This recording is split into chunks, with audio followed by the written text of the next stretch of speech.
Bonjour à tous, nous nous retrouvons pour une nouvelle vidéo sur l'étude biblique au sujet d'Élisée. Et nous allons prendre aujourd'hui 2 Rois, chapitre 4, versets 1 à 7. 2 Rois 4, versets 1 à 7. Une femme d'entre les femmes des fils des prophètes cria à Élisée en disant: Ton serviteur mon mari est mort, et tu sais que ton serviteur craignait l'Éternel. Or, le créancier est venu pour prendre mes 2 enfants et en faire ses esclaves. Élisée lui dit: Que puis-je faire pour toi? Dis-moi, qu'as-tu à la maison? Elle répondit: Ta servante n'a rien du tout à la maison qu'un vase d'huile. Et il dit: Va demander au dehors des vases chez tous tes voisins, des vases vides, et n'en demande pas un petit nombre. Quand tu seras rentré, tu fermeras la porte sur toi et sur tes enfants. Tu verseras dans tous ces vases et tu mettras de côté ceux qui seront pleins. Alors elle le quitta. Elle ferma la porte sur elle et sur ses enfants. Il lui présentait les vases et elle versait. Lorsque les vases furent pleins, elle dit à son fils: Présente-moi encore un vase. Mais il lui répondit: Il n'y a plus de vase. Et l'huile s'arrêta. Elle alla le rapporter à l'homme de Dieu, et il dit: Va vendre l'huile et paie ta dette, et tu vivras, toi et tes fils, de ce qui restera. Ce texte fait partie d'un ensemble de miracles spécifiques de la part d'Élisée. Jusqu'à maintenant, nous avons vu dans les études précédentes que le ministère d'Élisée avait une portée régionale ou nationale, avec le miracle dans la ville de Jéricho, ou le miracle avec les armées d'Israël, de Juda et d'Édom. Donc ici, à partir de cette série de miracles, Élisée n'aura plus besoin de prouver d'une certaine manière son ministère à toute une nation ou une région, à tout un pays. C'est au contraire au niveau individuel ou pour un petit groupe que les miracles vont se produire, que les miracles vont se manifester. Et finalement, pour chacun des miracles d'Élisée, nous pouvons observer un schéma qui est présenté par l'auteur. Par exemple, l'auteur présente la situation qui révèle toujours un problème. Dans la situation de Jéricho, il s'agissait des eaux insalubres. Dans notre étude précédente, il s'agissait des armées en déroute. Donc toujours un problème qui est présenté. Ensuite, nous avons une rencontre, une demande entre les habitants de Jéricho, ou les rois, et le prophète Élisée. Puis nous avons une injonction, un ordre ou une recommandation qui est donnée de la part du prophète. Il s'agissait de prendre un plat neuf avec du sel à Jéricho, pardon, ou de creuser des fosses en plein désert. Et ensuite, le miracle s'accomplit. Le miracle qui est présenté et qui s'accomplit. D'une part, les eaux assainies, d'autre part, des fosses remplies d'eau, qui sont un miracle. Enfin, l'auteur nous présente la validation qui est le résultat final avec le retour de la fertilité à Jéricho et des eaux totalement assainies, ou la victoire sur leurs ennemis de Moab. Mais toujours sur la parole de l'Éternel. C'est le point central de tous les miracles. Je renvoie donc aux études précédentes, bien sûr, au sujet de Jéricho, du début du ministère d'Élisée ou de la victoire d'Israël sur les habitants de Moab. Mais revenons à notre texte où ce schéma apparaît aussi. Il convient d'abord de comprendre la situation problématique de la veuve. Donc, nous allons entrer dans le problème de la veuve. Son mari et elle avaient emprunté à quelqu'un. Ils sont donc devenus débiteurs de cette personne qui est, elle, créancier. Et selon la loi, ils devaient mettre en gage quelque chose pour ne pas usurper le créancier. Mais ici, dans cette situation, nous voyons que le gage, ce sont les propres enfants de ce couple. La dette devait être colossale. Et ils étaient tellement démunis qu'il ne leur restait en fait que leur fils. Donc, habituellement, il s'agissait de mettre les meubles, il s'agissait de mettre les biens, les bijoux, etc. Mais là, le couple se retrouve dans une situation telle qu'ils doivent mettre en gage leurs propres enfants. Le couple se rendait alors esclave de ce créancier, non pas dans un sens physique, où ils étaient privés de liberté pour le servir, mais dans un sens moral. Ils devaient quelque chose à cette personne et ils étaient en quelque sorte privés d'une totale liberté morale. Je m'explique. Quand nous devons quelque chose à quelqu'un et que nous savons que nous devons lui rendre cette chose, nous ne sentons pas bien. C'est le cas de tout le monde. Notre conscience nous interpelle et nous dit « Souviens-toi, tu dois rendre cette chose qui ne t'appartient pas. Elle t'a été prêtée, tu es emprunteur, il faut rendre. » Eh bien, ce couple se trouvait dans cette situation. Mais il se trouve en même temps dans une position délicate, même s'il servait l'Éternel.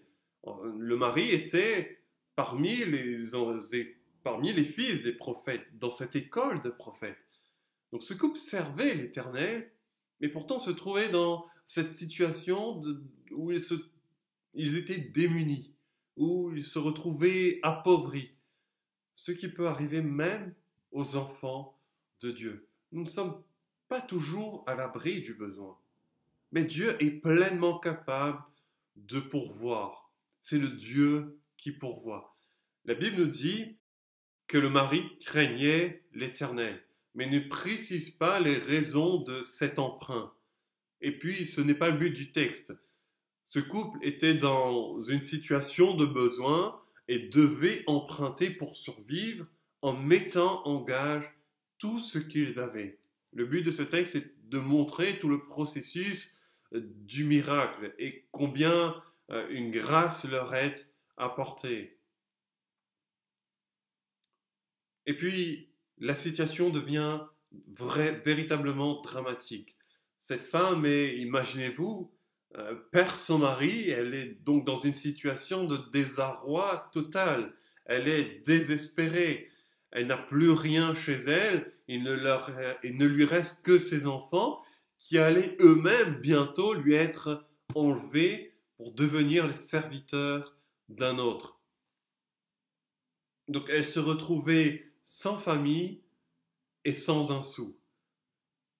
Le créancier n'était pas, d'une certaine manière, coupable dans cette histoire. Il avait le droit de réclamer son dû, excepté dans certaines situations que nous allons développer un petit peu.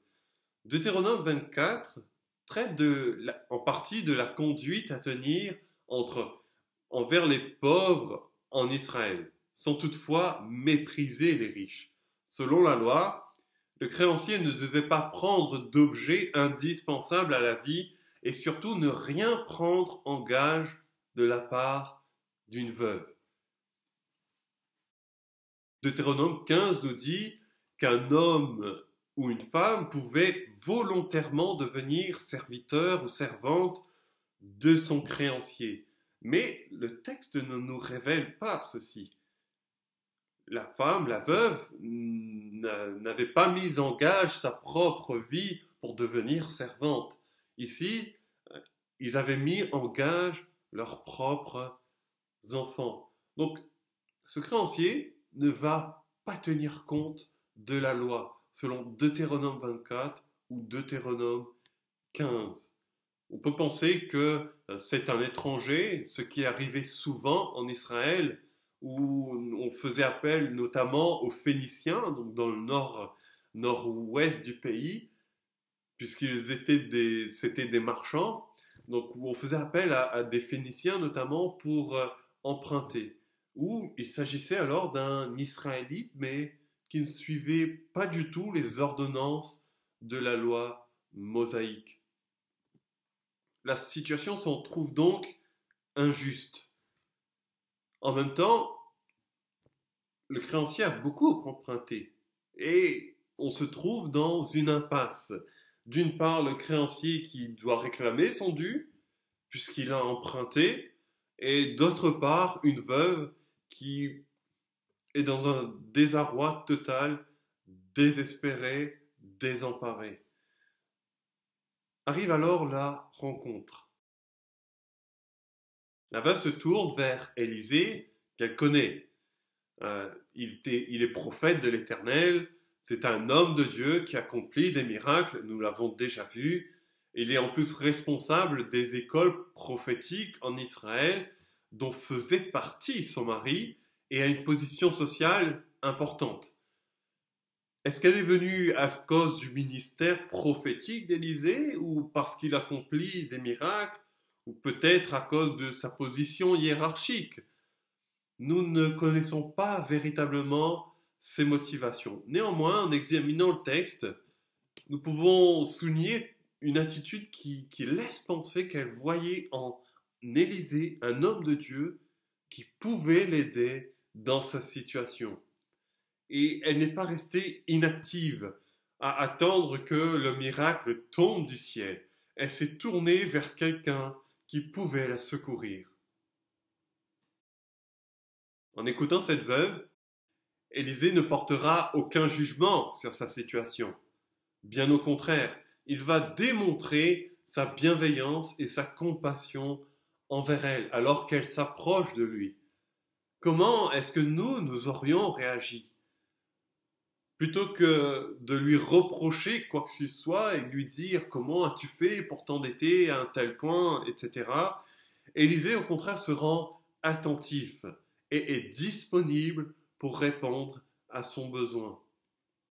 Cependant, sa réponse défie toute logique. Ce qu'il fait défie toute logique. En nous mettant à sa place, on peut penser à ce que nous aurions fait. Déjà, on aurait prié. On prierait. Ensuite, on réfléchirait à la situation et on essaierait de trouver une solution pour répondre à son besoin. Par exemple, avec un don financier ou matériel. Ce serait une solution humaine tout à fait acceptable en fait.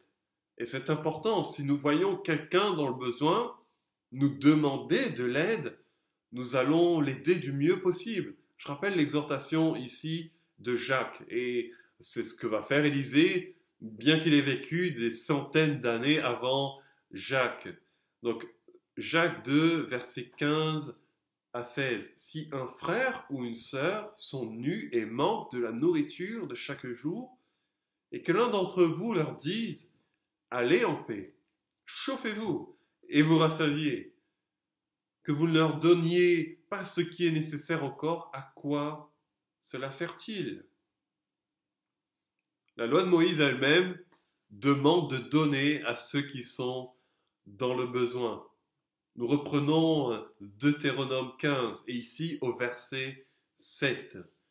S'il y a chez toi quelque indigent d'entre tes frères, dans l'une de tes portes, au pays que l'Éternel ton Dieu te donne, tu n'endurciras point ton cœur et tu ne fermeras point ta main devant ton frère indigent. Au verset 11.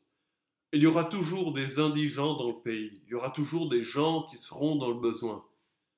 C'est pourquoi je te donne ce commandement. Tu ouvriras ta main à ton frère, au pauvre et à l'indigent dans ton pays. Donc c'est ce que devaient accomplir les enfants d'Israël. C'est ce que va aussi faire Élisée, mais d'une manière tout à fait étonnante. Élisée lui pose en fait deux questions. La première, que puis-je faire pour toi? Souligne le fait qu'Élisée ne peut pas vraiment agir en sa faveur. Il ne peut en aucun cas plaider sa cause devant le créancier et implorer sa grâce. Et il ne semble pas non plus pouvoir rembourser sa dette, qui, semble-t-il, est colossale. En même temps, Il veut répondre aux besoins de cette femme et accomplir la loi. D'où cette question, qu'as-tu à la maison? Donc la solution viendra de ce que possède encore cette veuve, même si c'est peu. Il lui restait encore quelque chose. Et avec ce petit quelque chose, Élisée pourra la sauver. L'injonction. Un élément est vraiment intéressant dans ce texte. Lorsque Élisée va donner les injonctions à cette veuve, il ne va pas bouger d'où il est. Il ne va pas se mettre à l'action. Mais il va lui dire, va, demande, ferme la porte, verse et mets de côté. Donc toute une série d'injonctions. Mais lui reste où il est. C'est la veuve qui est active, avec tous ses va-et-vient. Elle va aller de maison en maison demander des vases vides. Et elle suit mot pour mot les paroles du prophète, sans douter de ces paroles, qui sont tout à fait étonnantes en réalité. Demander des vases vides, verser un peu d'huile qui reste dedans, mais Élisée, il y a un souci quelque part. Qu'est-ce que je vais faire avec des vases vides? Et le petit peu d'huile que j'ai là va suffire à quoi finalement?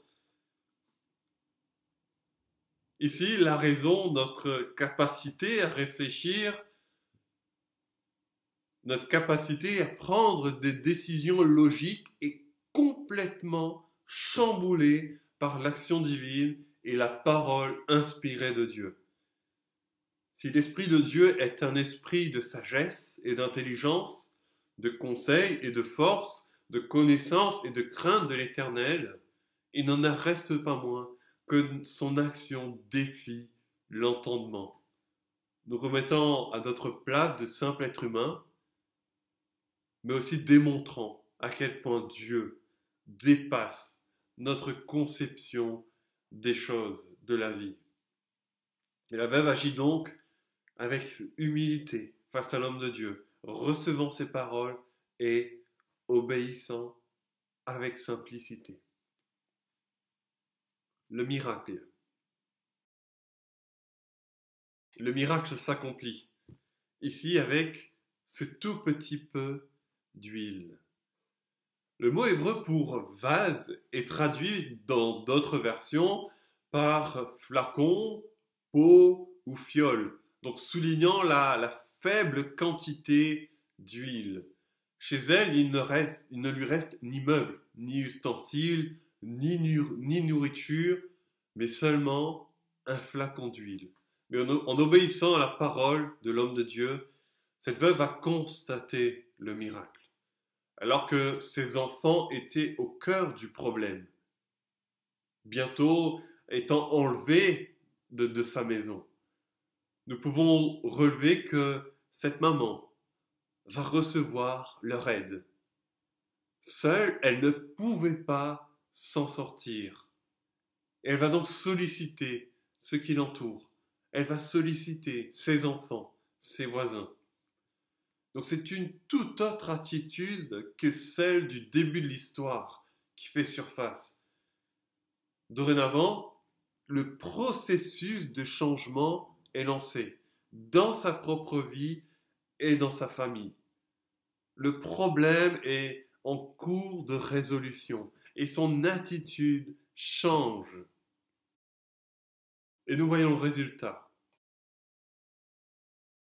Lorsqu'elle revient voir Élisée, après avoir rempli tous les vases, quelque chose de tout à fait miraculeux, puisque les vases ont été remplis avec simplement une fiole d'huile. Eh bien, Élisée va lui dire, paie ta dette, et avec ce que tu as, tu vivras. Mais le mot traduit par payer suggère l'idée de complétude et porte la racine shalom. En hébreu, le verbe c'est shalom. Mais shalom, c'est la paix parfaite, c'est la même racine. En d'autres termes, Élisée lui dit, rembourse tout ce que tu dois, paie ta dette et repars chez toi avec une paix parfaite. Shalom. Nous voyons même que cette veuve aura de quoi subvenir aux besoins de sa famille pour le reste de sa vie. Ce qui va très certainement laisser une empreinte indélébile dans le cœur de ses fils. On peut dire que c'est vraiment extraordinaire. Alors qu'elle était complètement désespérée, sans aucun moyen de s'en sortir, seule, brisée par la souffrance et la peine, endeuillée, alors qu'elle allait voir ses enfants lui être enlevés, cette veuve sera complètement restaurée et va rentrer chez elle avec une paix parfaite. La situation finale tranche totalement avec la situation de départ, là où Dieu s'est mis en action. Mais là où cette veuve aussi a obéi aux paroles qu'Élisée lui a données. Le mot mort, que l'on voit au début du texte, laisse place au mot tu vivras, qui nous parle de la vie.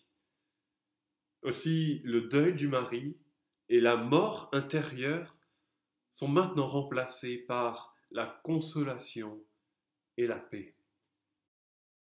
Quels enseignements pour chacun d'entre nous. Nous pouvons en saisir plusieurs, mais relevons trois de ces enseignements. Quand Dieu nous parle au travers de sa parole, au travers de son esprit en nous qui nous interpelle, suivons à la lettre ce qu'il nous dit. Souvent dans des situations difficiles, nous cherchons des solutions toutes humaines à nos problèmes. Nous courons de droite et de gauche cherchant des solutions. Mais nous devons rester actifs. Nous pouvons bien sûr prendre conseil et demander conseil et réfléchir à ces solutions. Pourtant, la première chose est de se tourner vers celui qui seul peut donner une solution parfaite, qui peut donner une paix complète. Et c'est le deuxième point. L'action de Dieu est telle que non seulement le problème est réglé, mais en plus il nous communique sa paix dès le moment où nous nous tournons vers lui avec crainte et humilité. Et de la situation désespérée dans laquelle nous nous trouvions, il la transforme en une situation marquée par l'espoir. Et nous pouvons alors envisager l'avenir en paix. Enfin, en nous tournant vers Dieu, en nous confiant en lui, alors que notre âme est brisée, meurtrie par la souffrance et la peine, quelle que soit la souffrance, quelle que soit cette peine, Dieu peut. Et Dieu veut nous restaurer complètement, recoller les morceaux cassés de nos vies, et ainsi nous pourrons continuer chemin avec lui, en étant pour nous et nos proches un témoignage à la fois de la grâce et de la bonté de Dieu. Et c'est ce que va vivre cette femme. Sur la parole de l'Éternel, en obéissant à cette parole, cette femme va être complètement restaurée. Cette femme va pouvoir maintenant vivre avec sa famille et en paix, parce qu'elle a été touchée et bénie par Dieu. Soyez bénis.